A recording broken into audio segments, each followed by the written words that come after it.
یہ جو ہوتا ہے یہ بیسکلی یہاں پہ جو کہ شادی کرنے کے لیے یہ ہوتا ہے، مطلب کہ یہ جو فیسٹیول، تو آپ ان کو بتائیں کہ یہ بیسکلی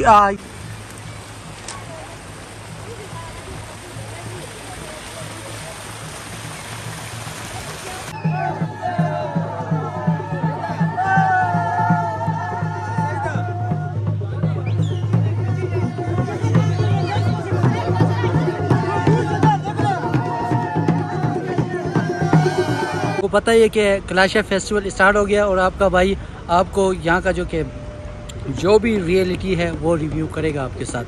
تو ہمارے بھائی یہاں پہ کھڑے ہیں جو کہ یہاں پہ یہ اس کے میوزیم بھی ہے اور KVDA میں بھی یہ کام کرتے ہیں۔ تو اشفاتا، پہلے تو اپنا انٹروڈکشن دے تاکہ میں نے آپ کا انٹروڈکشن صحیح سے نہیں دیا۔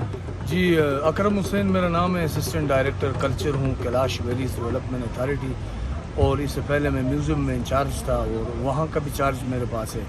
جی، یہ کیونکہ ہمارے جو اسپرنگ فیسٹیول ہے، ہم اسے جوشی بولتے ہیں، یہ جو ہے نا قدیم الایام جب کیلاش ایگزسٹ کر رہے ہیں اس ایریا میں، وہاں اس وقت سے جو ہے نا چلتا آ رہا ہے۔ یہ ایک جو ہے نا اسپرنگ فیسٹیول، ہم بہار کو ہم خوش آمدید کہتے ہیں، اور یہ پہلے زمانے میں ایسا تھا کہ جو برلے کو کہتے تھے، جب برلے پکتا تھا تو ہمارے لوگ خوشیاں مناتے تھے، اس لیے کہ وہ واحد جو ذریعہ تھا انسان کی جو ہے نا، اسے کھا کے انسان جو ہے نا بچ جاتے تھے۔ تو یہ ایک بالکل شارٹ ٹرم جو ہے نا ایک اناج ہے، اس وقت جب پک جاتے تھے پھر اسی وقت جو ہے نا تھوڑا بہت ایک خوشیاں مناتے تھے۔ یہ آہستہ آہستہ یہ تھوڑا بڑا ہو گیا، اب جو ہے نا یہ انٹرنیشنل ایونٹ بن گیا، اور یہاں جو ہے نا ہمارے کیلاش جو ہے نا ایک یونک ٹرائب ہے، یونک کلچر ہے، اور ہم 4000 لوگ ہیں، ان پہاڑوں میں رہتے ہیں۔ ہم پہلے جو ہے نا چترال میں حکومت کرتے تھے، 1320 میں ہمارے حکومت چترال سے ختم ہو گئے، تو ہمارے 70% لوگوں کو مار دیے ہیں، اور 20% کنورٹ بائی فورس کر دیے ہیں، وہ چترال کے مختلف علاقوں میں ہیں۔ ہم جو 10% لوگ ان پہاڑوں میں آ کے پہاڑوں میں زندگی گزارتے تھے، آہستہ آہستہ آہستہ جب حالات ٹھیک ہوتے آئے، نیچے آ کے ان 3 ویلیز میں رہنے لگے ہیں۔ یہ ممورت، رکمو اور بریو، یہ تین ہمارے ویلیز ہیں، ان میں ہم تقریباً 4000 لوگ رہتے ہیں۔ تو ہمارے 4 میجر فیسٹیولز ہیں، ان میں سے یہ جو ہے نا اسپرنگ فیسٹیول ہے، اس سے ہم جو ہے نا بڑے جوش و خروش سے مناتے ہیں۔ ہمارے بچے، ہمارے بوڑھے، ہمارے خواتین سارے ان میں شامل ہوتے ہیں۔ ہمارے جو فیسٹیولز ہیں یہ صرف ناچ گانا نہیں ہے، اس کے پیچھے جو ہے نا بیک گراؤنڈ ہے، یہ ہمارے عبادات بھی ہیں، اس میں ہم عبادات بھی اللہ کا شکریہ بھی ادا کرتے ہیں، جو ہے نا ہمیں اللہ نے ہمارے ڈیزاؤ نے ہمیں دی ہے، اس کی ہم شکریہ ادا کرتے ہیں۔ آنے والے جو نسل ہے ان کے لیے ہم دعا کرتے ہیں۔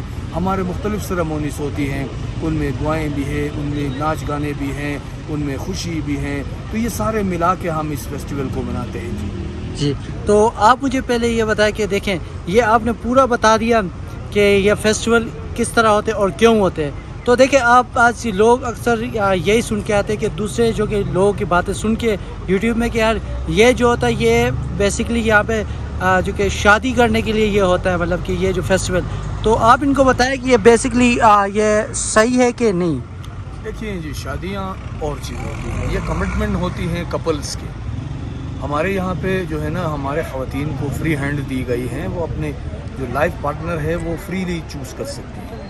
تو یہ جو ہے نا ہم آج کل جو ہے نا سارے ایجوکیٹڈ ہیں، وہ ایجوکیشن میں مصروف ہیں۔ جب وہ ڈیٹس فکس کرتے ہیں، آئے وہ فیسٹیول میں ہو یا عام دنوں میں ہو، وہ ہم جو ہے نا پھر ہمارے بچے بچیاں وہ شادی کر لیتے ہیں، ضروری نہیں وہ اس فیسٹیول میں ہو۔ اگر کسی نے ڈیٹ فکس کی ہے اس فیسٹیول میں، وہ بھی ہم شادی کرتے ہیں، مگر یہ ہے کہ ہمارے 100% جو شادیاں ہیں وہ چوائس پہ ہوتی ہیں، اس میں جو ہے نا ہم کسی کے دباؤ نہیں ہوتی، اس لیے کہ ہم جو ہے نا ہماری یونیکنیس ہے، ہمارے خواتین کم ہے فیمیل سے، تو ہمارا ٹف کمپٹیشن ہے، اس ٹف کمپٹیشن میں جو ہے نا تو جو کپلز جو ہے نا وہ انگیج ہوتی ہیں وہ شادی کر لیتی ہیں۔ جی بالکل، آپ کا بہت شکریہ، آپ نے ہمیں ٹائم دیا اس کے ساتھ، اور آپ کا فیسٹیول جو کہ ابھی ہے اس کا میرے طرف سے آپ کو جوشی مبارک۔ مبارک ہو۔ Thank you so much, thank you.